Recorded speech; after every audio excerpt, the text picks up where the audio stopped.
हाँ जी किवें हो सारे। तो अज की ये वीडियो आ रूटावेटर ते तुहानूं इस वीडियो में एनीमेशन जरिए दिखावांगे कि रूटावेटर तैयार किवें हुंदा है।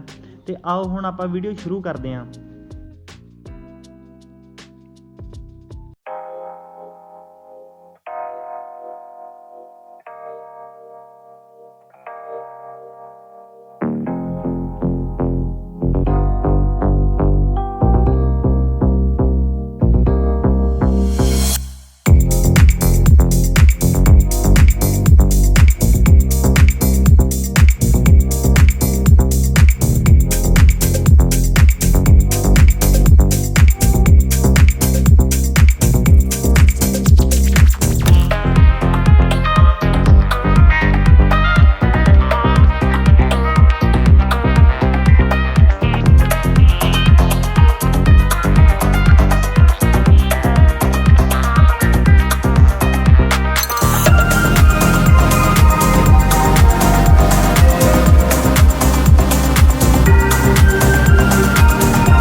ਦੀਆਂ ਹੋਰ ਵੀਡੀਓ ਵੀ ਤੁਸੀਂ ਆਪਣੇ ਚੈਨਲ ਤੇ ਜਾ ਕੇ ਦੇਖ ਸਕਦੇ ਹੋ ਤੇ ਆਪਣੇ ਚੈਨਲ ਨੂੰ ਸਬਸਕ੍ਰਾਈਬ ਕਰਨਾ ਨਾ ਭੁੱਲਿਓ।